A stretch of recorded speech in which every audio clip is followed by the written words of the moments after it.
Hello dear students, welcome to Advait education. मैं दीपाली पांडे आप सभी का स्वागत करती हूं अद्वैत एजुकेशन पर। तो कैसी चल रही है आप सभी की preparation? RRB group D and NTPC का एग्जाम बहुत पास है, तो जो भी बच्चे RRB NTPC and group D की प्रिपरेशन कर रहे हैं उनके लिए ये लेक्चर्स बहुत ही बेनिफिशियल होने वाले हैं, क्योंकि हम आपके लिए पर्टिकुलर रेलवे के क्वेश्चंस को उठा कर ला रहे हैं, यहाँ पर सॉल्व करवा रहे हैं।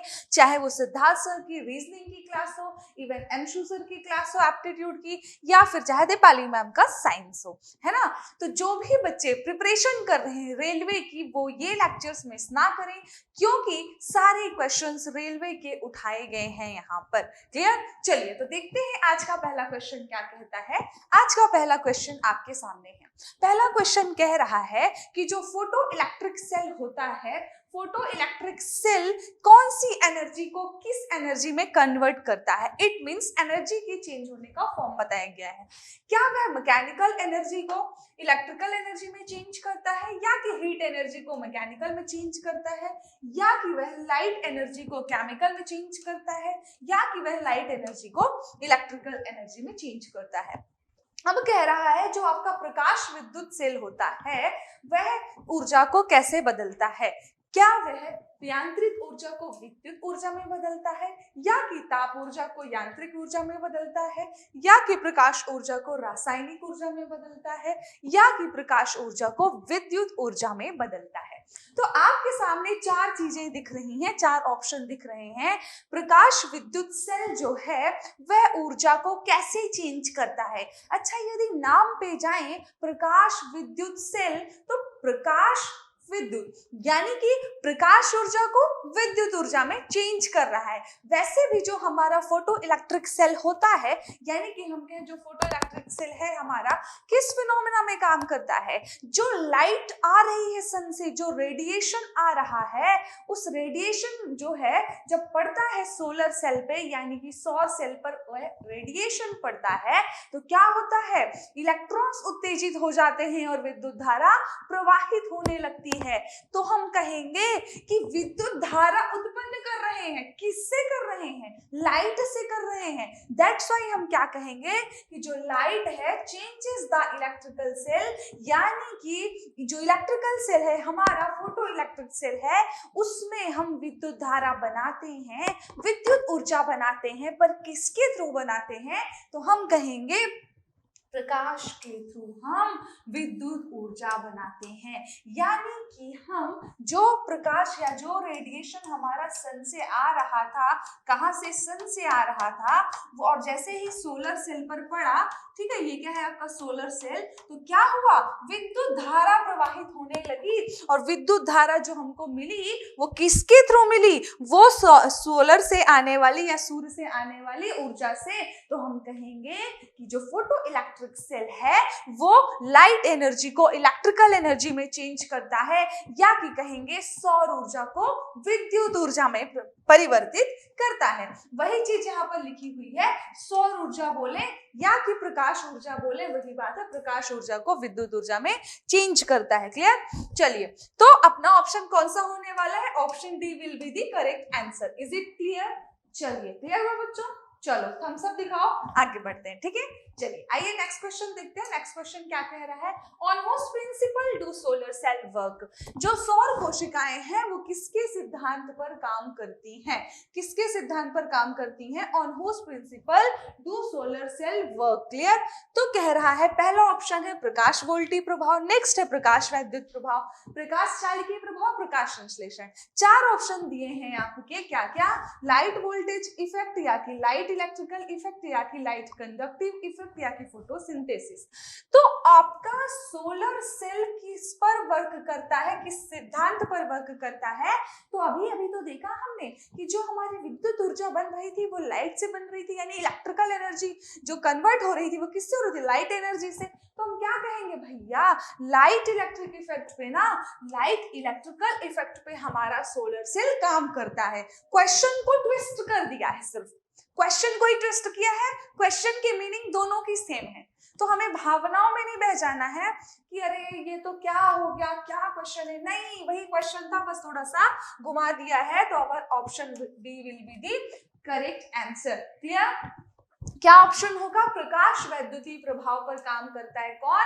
सौर सेल या कि सौर कोशिकाएं।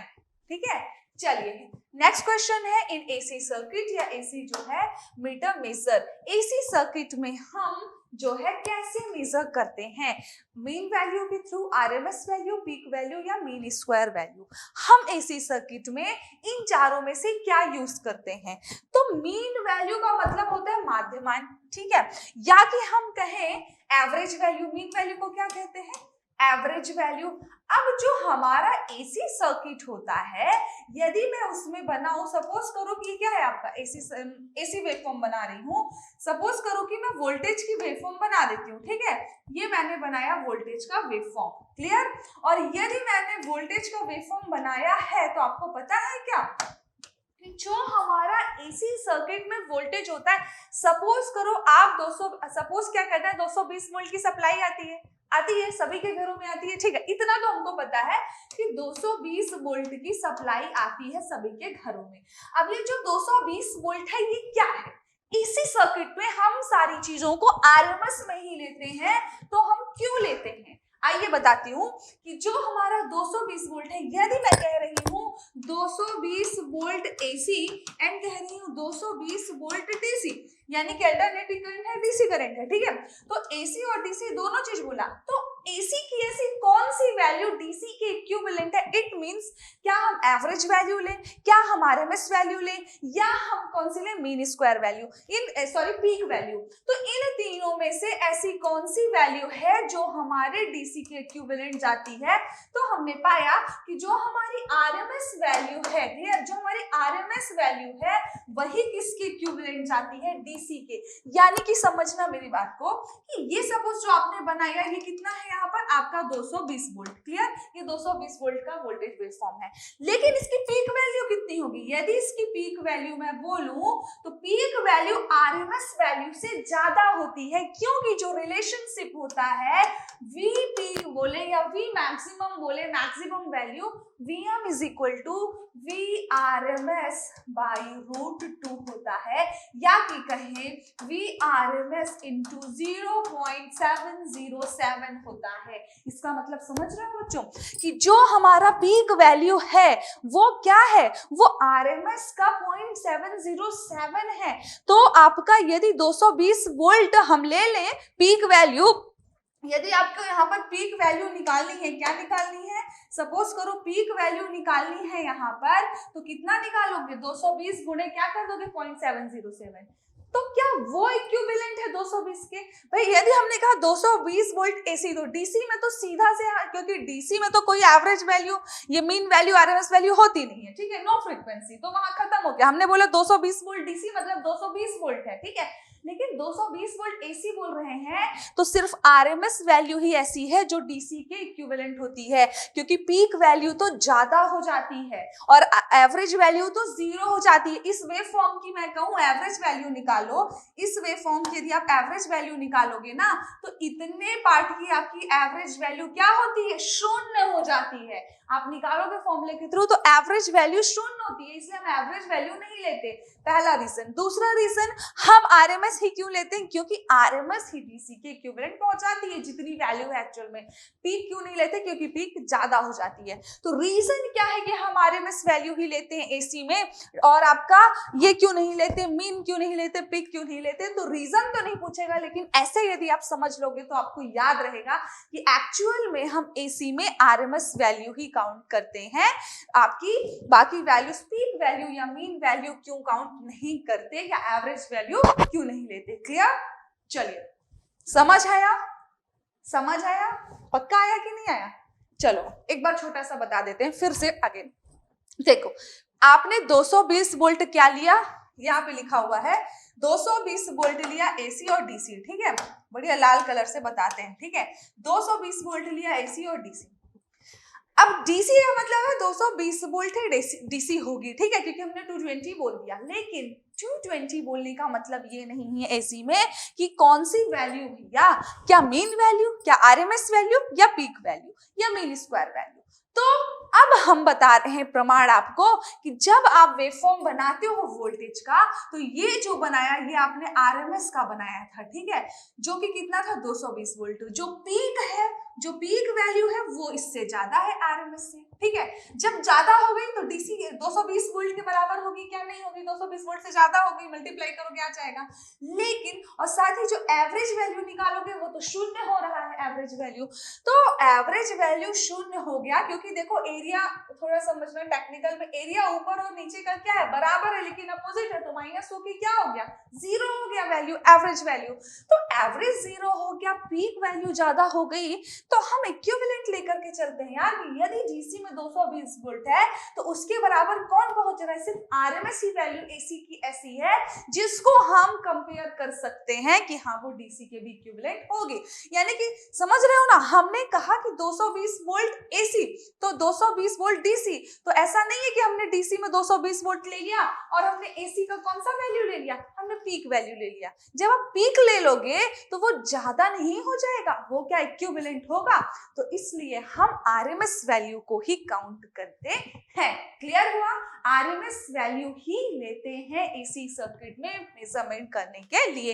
यदि कोई वैल्यू लिख रही है, कह रहा है, सपोज करो लिखा 440 वोल्ट, तो इसका मतलब है कि वो क्या होगा, वो आपका आरएमएस वैल्यू है। क्या है वो, आरएमएस वैल्यू है। क्लियर, चलिए तो ये था अपना क्वेश्चन, इसको कर देते हैं क्लियर।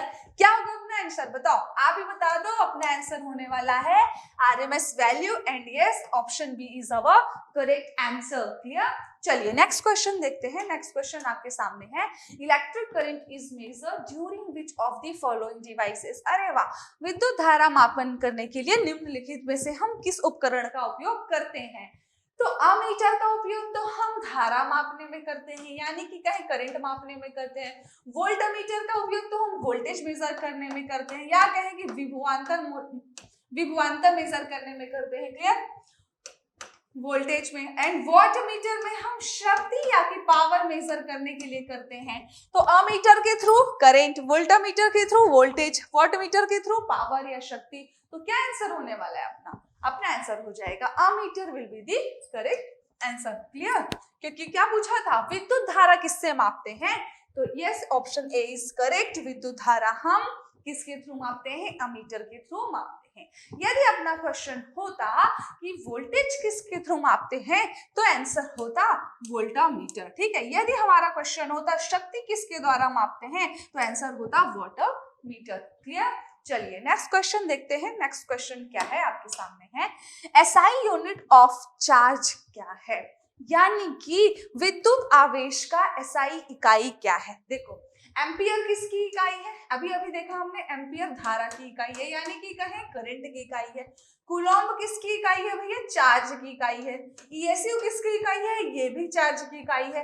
केल्विन किसकी इकाई है, ये ताप की इकाई है। तो हमने सबकी यूनिट तो लिख दी, लेकिन पूछा किसकी है, चार्ज की। चार्ज की यूनिट 2 है, उसमें भी क्या स्पेसिफाई कर दिया है, SI unit. This is the important. That's why our answer will be क्या हो जाएगा, Coulomb will be correct answer।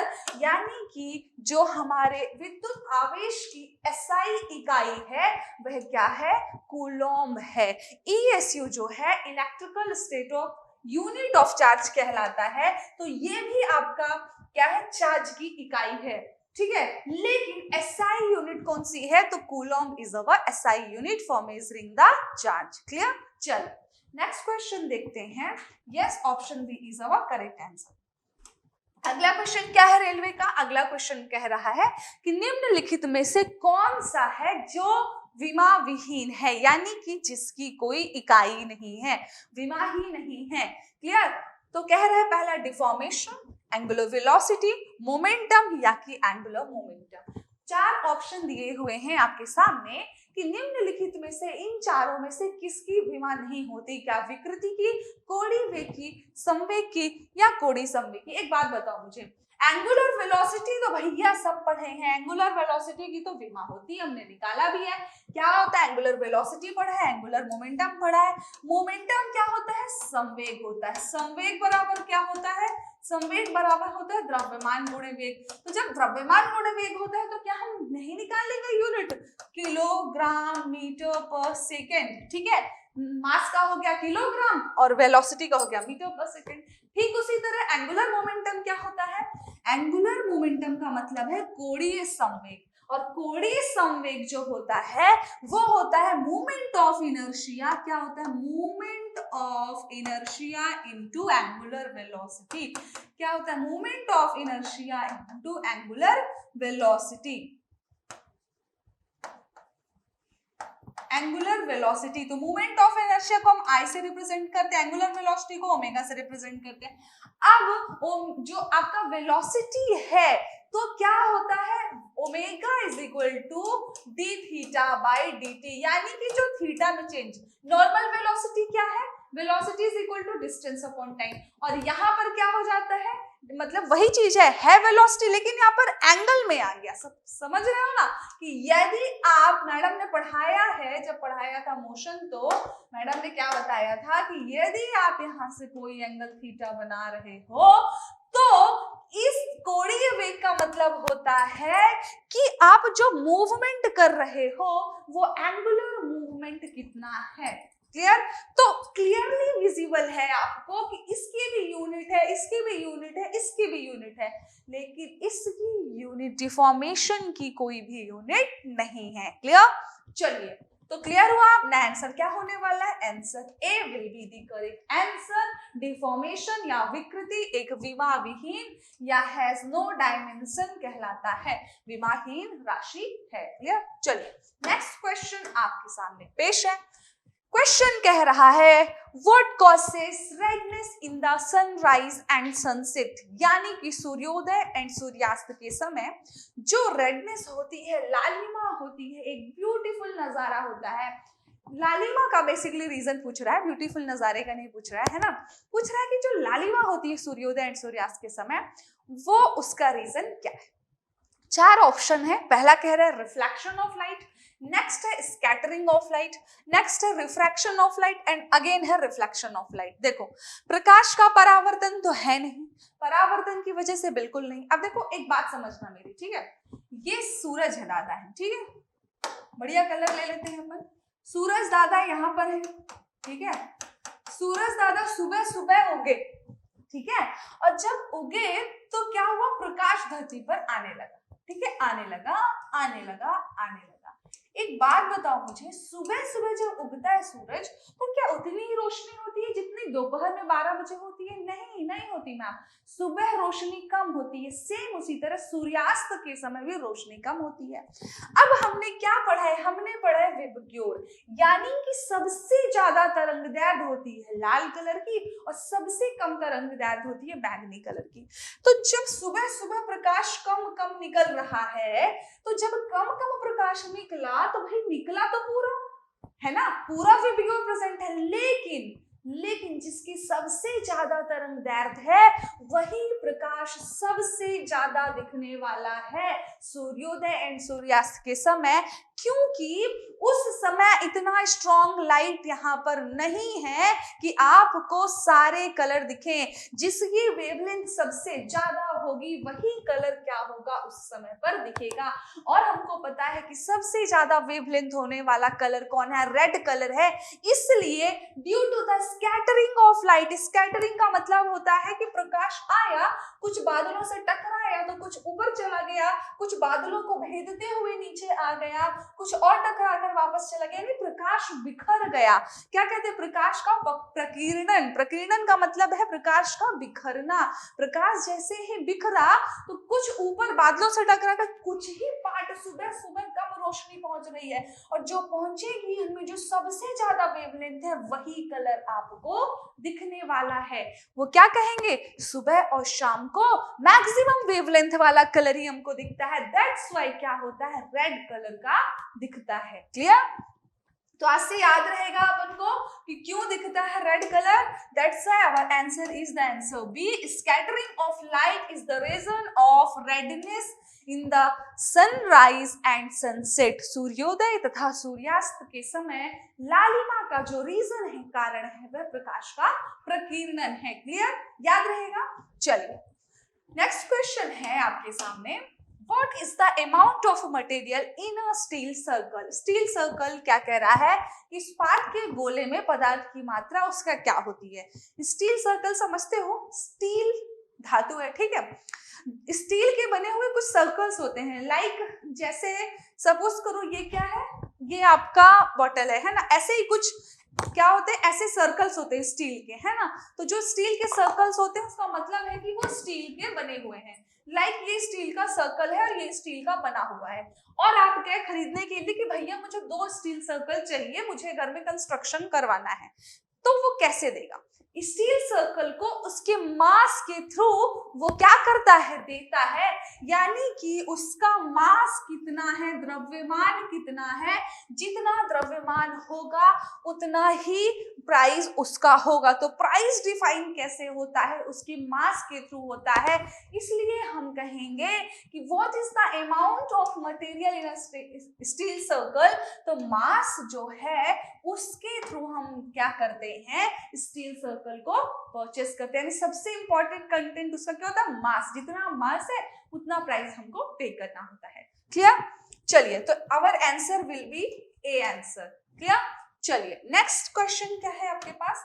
Next question है आपका, which of the following is not the result of atmospheric refraction of light. यानी कि निम्न में से क्या प्रकाश के वायुमंडलीय अपवर्तन का परिणाम नहीं है.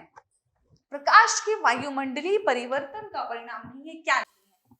ध्यान देना, रिफ्रैक्शन ऑफ लाइट बोल दिया, ठीक है ना. और अभी अभी जो हमने पढ़ा है, रेडनेस क्यों होती है, due to the scattering of light. तो पहला ऑप्शन तो हमने ऐसे ही खिसका दिया कि भैया ये तो नहीं होने वाला है, क्योंकि जो सन अपीयर्स रेड एट सनसेट अभी अभी हमने देखा है ड्यू टू द स्कैटरिंग. प्रकाश के प्रकीर्णन की वजह से हमारा क्या होता है, लालिमा होती है. क्लियर, वो हमने हटा दिया. नेक्स्ट है the twinkling of stars at night. ठीक है, तो क्वेश्चन में ध्यान से जाना, प्रकाश के प्रकीर्णन नहीं है ऑप्शन, है ना. कह रहा है कि जो रिफ्रैक्शन ऑफ लाइट है उसका रिजल्ट इनमें से कौन नहीं है. पे मत चले जाना कि कौन सा है और टिक मारे और आगे बढ़ गए. ठीक है, नेक्स्ट है आपका sun sky is more than actual height looking high. ठीक है, जो हमारा सूर्य का आकाश में अपनी वास्तविक ऊंचाई से कुछ ज्यादा ऊंचाई पर दिखता है. नेक्स्ट है 2 or 3 minutes from the actual rise of the sun. यानी कि सूर्य का अपने वास्तविक उदय से 2 या 3 मिनट पहले पड़ना. अब आप यदि थोड़ा ध्यान से देख पा रहे हो तो ये तीनों ही ऑप्शन सेम चीज के एग्जाम्पल हैं. यानी कि प्रकाश के प्रकीर्णन के, रिफ्रैक्शन ऑफ लाइट के एग्जाम्पल हैं. जबकि हमने अभी अभी देखा है कि सूर्य का सूर्यास्त के समय लाल दिखाई देना प्रकाश के स्कैटरिंग का एग्जाम्पल है. तो अब क्वेश्चन इज दैट कि कौन सा एग्जाम्पल प्रकाश के रिफ्रैक्शन का एग्जाम्पल नहीं है बोल दिया. That's why our answer will be the A will be the correct answer. Clear हुआ, क्योंकि रात में तारों की टिमटिमाहट जो होती है वो रिफ्रैक्शन की वजह से होती है. क्लियर, ठीक है. नेक्स्ट जो है दोनों ऑप्शन ये भी आपके रिफ्रैक्शन को बताते हैं, लेकिन पहला जो ऑप्शन है वो आपको बताता है कि ये स्कैटरिंग की. देखो बच्चे ना कंफ्यूज हो जाते हैं, क्योंकि जैसे ही देखा अच्छा रिफ्रैक्शन ऑफ लाइट इनमें से, तो अच्छा ये बताता है, अरे अब क्या करें. तो हमको क्वेश्चन को अच्छे से पढ़ना है, कहाँ पे नोट लिख दिया, कहाँ पे नहीं लिखा है नोट. मतलब एक नोट लिखने से देखो आपका पूरा क्वेश्चन का हुलिया बदल गया कि नहीं बदला. यदि नोट नहीं लिखता तो क्या आंसर होता अपना, फिर तो अपन ये तीनों आंसर दे देते. ठीक है, लेकिन यहां पर नोट देने से अपना आंसर हो गया आंसर ए. क्लियर. चलिए नेक्स्ट क्वेश्चन देखते हैं. नेक्स्ट क्वेश्चन आपके सामने है, for what reason does the bottom of a liquid filled beaker appear to be uplifted. यानी कि तरल से भरे हुए बीकर का किस कारण से कुछ ऊपर उठे हुए दिखाई देता है. पानी लिए एक बोतल में, उसमें हमने डुबा दिया ये मार्कर या कहो एक पेन डुबा दिया. ठीक है, तो जब हम देखते हैं तो हमें ऐसा लगता है कि वह बीकर में जो पेन रखा हुआ है वह अपने तल से कुछ क्या कह रहा है, अपने तल से कुछ ऊपर उठा हुआ दिखाई देता है। भाई क्यों? भाई पहले तो आप ये दिमाग लगाओ कि पेन को पानी में डुबाया है, नॉर्मल हम एयर में रहते हैं, पानी में डुबा दिया यानी कि मीडियम चेंज हो गया। जब मीडियम चेंज हो गया तो रिफ्लेक्शन तो यहाँ पर होगा नहीं कहीं से कहीं तक। यस, रिफ्रैक्शन होगा, डेविएशन एंड डिफ्रैक्शन भी नहीं होगा। तो अब हमारा जो आपका रिफ्रैक्शन, अब सपोज करो कि ये कोई आपका बीकर है, क्लियर, इसमें भरा हुआ है पानी, ठीक है, और इसमें आपने रख दिया क्या, पेन डुबा दिया, ठीक है, इसमें आपने डुबा दिया पेन। तो एक्चुअल में क्या कह रहा है कि जो आपका बीकर है ना, ये जो पेन रखा हुआ है ये अपने तल से कुछ ऊपर उठा हुआ दिखाई देता है। तो एक बात बताओ मुझे कि जो आपका ये पेन रखा हुआ है तो ये मीडियम नंबर 1 हुआ, ये मीडियम नंबर 2 हुआ। मीडियम नंबर 1 जो है आपका एयर है, मीडियम नंबर 2 आपका क्या है, वाटर है। थोड़ा सा दिमाग लगाना बच्चों, ठीक है। मीडियम नंबर 1 एयर है, मीडियम नंबर 2 वाटर है, और हमको पता है कि जो हवा है वह क्या माध्यम है, एक विरल माध्यम है, और जो पानी है वह क्या है, एक सघन माध्यम है।